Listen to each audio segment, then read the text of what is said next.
Hi guys, and welcome to another episode of the Just My Opinion podcast. Today we are going to be talking about collab or beef, which leads to growth. These are both things which we have discussed and said there are good things in our hip hop industry. There are good things we love to see. There are things which bring more shine to our hip hop industry. But which do we prefer? Which do we actually think more should be seen? And this is actually going to lead to different levels of growth in our hip hop scene. So stay tuned for that and talk soon.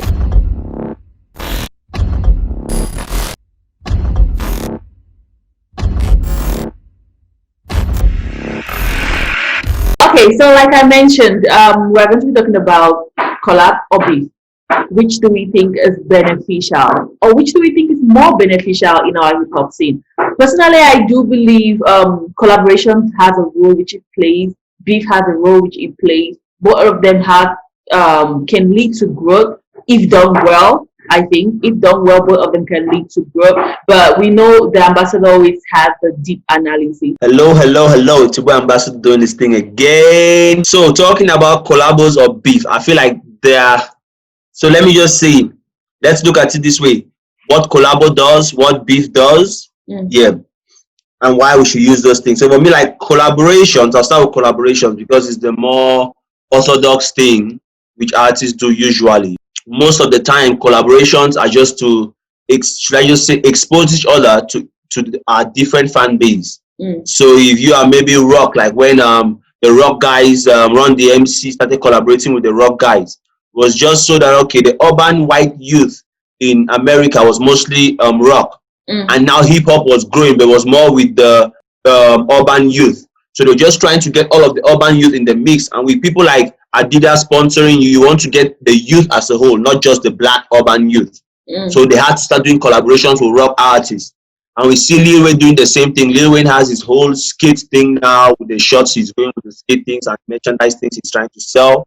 So it was beneficial for Lil Wayne to start collaborating with rock people too. So those collaborations, which is to expose you to my fan base and expose me to your fan base, and then it's a win-win. And most of the time, it has a strong marketing orientation behind it. Also, it is like to blend genres. So as I said, rock, hip hop, rap put together. And then also at times it's like a symbol of unity kind of thing. So Cameroon and Nigeria can have some issues, and then now to sing for peace, Cameroon and Nigeria artists come together and sing. Or some two artists might have some beef thing, and to symbolize peace, they come together and then sing. We know ulterior motives, but just for that. But most of the time, there are those motives of exposing each other to fan base and the marketing thing and getting the sales behind it. That's what collabo does.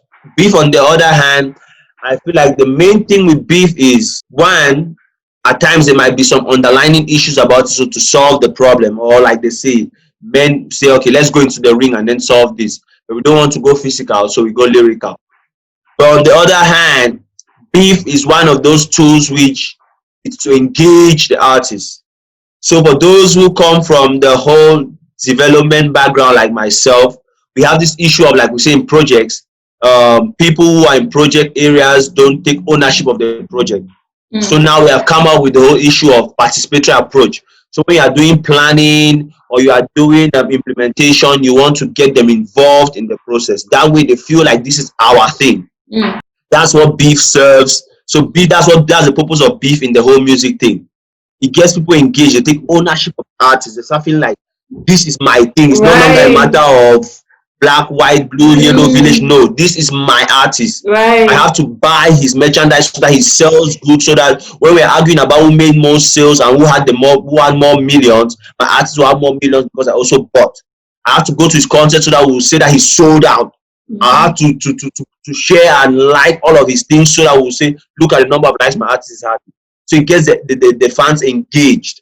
Another level of engagement which we have never had on the hip hop scene. But for guys like Sarkodie, MI, maybe Caspar Novez, Nasty C, Calligraph, who have had that luxury, but it was not that calculated and it was done not that intense. We have guys like Jovi who have experienced such fan base, but at a limited surface area, like maybe Cameroon or parts of Cameroon, but we have not really felt it in Africa. Because most of the time, these people are engaged by, let's say, Sarkodie, who speaks in his tree, and so the Ghanaians really rock with him. MI will use the Nigerian pidgin slangs, and then the Nigerians really rock with him. Cameroonians, Jovi, Mboko, all of that. But when you take Jovi out of Cameroon, you don't expect a Ghanaian to really rock with him like that. When you take Sarkodie out of Ghana and his tree, you don't expect a Cameroonian to really rock with him like that. But now this beef thing has transcended the various cultures and the respective differences, and has made even a Cameroonian will be like, man, Nasty C is crazy. Man, Max Cortez killed it. I'm from Cameroon, but he killed it. Lyrical Joe is wild. He's insulting Cameroon, but lyrics wise, he's killing it. Yeah. So all of those things exposed us to that level of engagement, and it really got African fans engaged. So those are the unique things with regards to beef. As I said, beef too can also be used for the business reasons to stimulate merchandise. Once you get the fans engaged and they take ownership of the project, the artist, then it translates now into business where you can start shooting merchandise and the various things. But for a conclusion, I would say I feel like you should use both strategies. So start with a beef, create all the hype and buzz, make the money of the beef, then conclude with a collabo and still make the money of the collabo. Because I feel like the collabo is more sustainable than the beef. For how long will you fight, man? One day we are going to catch you guys in the picture eating pop-off and being somewhere together, and we're like, these guys were supposed to be beefing. We're like, no, we were beefing on TV. So beefing cannot last for that long. But if you guys are on peace mode, then you can continue just being friends, getting old, attending your children's birthday party, like David was attending Stone Boys party in Ghana, just living life. Yeah, but I do believe like it's true. Like collabos have their a longer lifespan, but also I think beef creates more noise. For example, when Max Cortez and King B were beefing, well, everywhere was Max Cortez, King B, and like Max Cortez to be mentioned in a Tanzanian radio station. The track was playing and they were talking about the beef everywhere. Even the Cameroonian blogs were talking about it. But seeing the beef die down, the reconcile and stuff, like you don't hear their names as much anymore. But I don't know if you are getting my point here, right? Yeah. I said beef is good, but beef is tiring. It's almost like you are sprinting for 2 days. You sprint for like seconds. You should not sprint for that long. It's almost like like on the football field at the 9th shirt, but you are running towards the goalpost, and each time you get to the goalpost, they push it behind and you keep on running towards the goalpost. You just want to run towards that goalpost once and it ends there. You don't want to keep running towards the goalpost and never get into the goalpost. If you even notice, when you did the interview with Max Cortez, he said he felt like he was tired and he was wasting his lyrics and he was wasting his punchlines by putting it all in the beef. So he had to just say hello to King B to end this whole thing. Yeah. It's tiring. For those who have really been involved, maybe behind the scene when there is a whole beef thing going on, he has to be responding 48 hours after or whatever, and then maybe your guys are involved. More people are getting insulted, people are getting worked up. Then someone has to listen, and then you go and pick up insults. Then you're like, whoa, man, it's too much work. So you cannot keep up with that. And each time you guys meet, you have to be frowning, you have to be acting like you are ready to fight when you are not even ready to fight. Too much acting, too much whiling for too long, it's tiring. But it's good, it drives the traffic and all, but it's tiring. So subsequently we're going to be talking about how to beef efficiently, basically. How to beef in such a way that you get the huge fan base and you also get the monetary part of it. It's like when you're getting to beef, you should know that, like you said, this beef is tiring and this should not be a long-term strategy. So once you have that at the back of your mind, once this is your foundational mindset as you're getting into it, you're making moves knowing that this is just a short-term thing. So you're going in, putting in your best, knowing that you're making the people come for the beef, but you want them to stay for your skills. I'll start with this beef, but my long-term goal is to have a collaboration. That's why I think like Lyrical Joe, he came in with the skills and whatnot. I think personally, my personal belief is, like many Cameroonians, I do believe he crossed certain lines. Because for example, if you're having the mindset of I want to eventually have a collaboration, maybe with Cameroonians or with the rapper I'm dissing, you should know that there are certain lines that if I do cross, this person, this collaboration, this handshake will probably never happen. But just to jump in on Lyrical Joe's case, Mm. If you watch his interview with Shanti, he said he did it out of ignorance to an extent, and then he was trying to be lyrical with it. It's not meaning literally. But certain things, even you're trying to be lyrical with it, are so sensitive that Right. people don't want to just hear you talk about those things.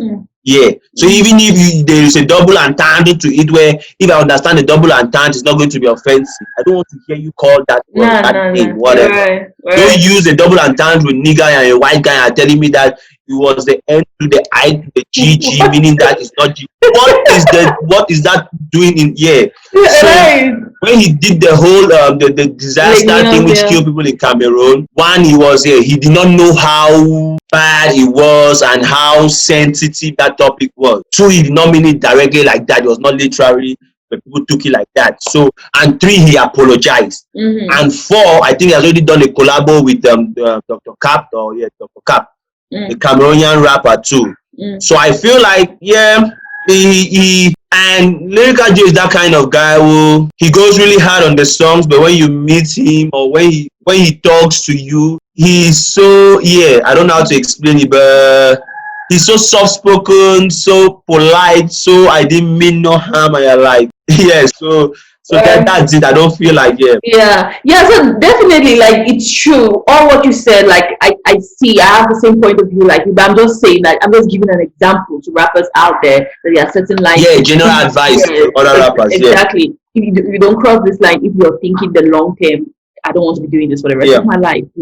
So anyway, so on that note, I think we're going to be rounding up with this topic. So beef or collaboration, like the ambassador said, like I mentioned, they both have their benefits, they both have their season. The long-term goal should be collaboration. Short-term, you can do the beef for all the hype, which is good for all the hype and blogs to talk about you. Always have that vision of collaboration in mind. Okay, as I was just saying, you should make money off your beef. So remember, man, go on echo.online, put your beef songs, put your collabo songs, shades, because that's a platform that cuts across Africa and you can easily make your money from it. So don't forget to go on echo.online, put your songs there, tag ambassador, share it with me on Facebook, and I'll pick it up from there and you see the result. Message to the rappers out there. Instead of first dropping your beef tracks on YouTube, you might want to consider dropping it on Echo. Fans might jump on there and you make the money. And then you also get the balls. You can drop it on Echo for the first 24 hours. So those who want to get it immediately, go to Echo. And then after that, you drop it on YouTube. Just a strategy you might want to consider. All being strategic. Right. We're going to be talking about that more, like I said, when we're going to be talking about some of the strategies we should put in place when going in for a beef. Thanks for watching that video. Hope it inspired you to want to commit to Chakara TV. You want more content from us? No worries, we got you covered. All you need to do is hit the subscribe button, hit the notification button, then sit back, relax, and enjoy daily content from us. It's been 8 on Chakara TV. We are craziness with a strategy.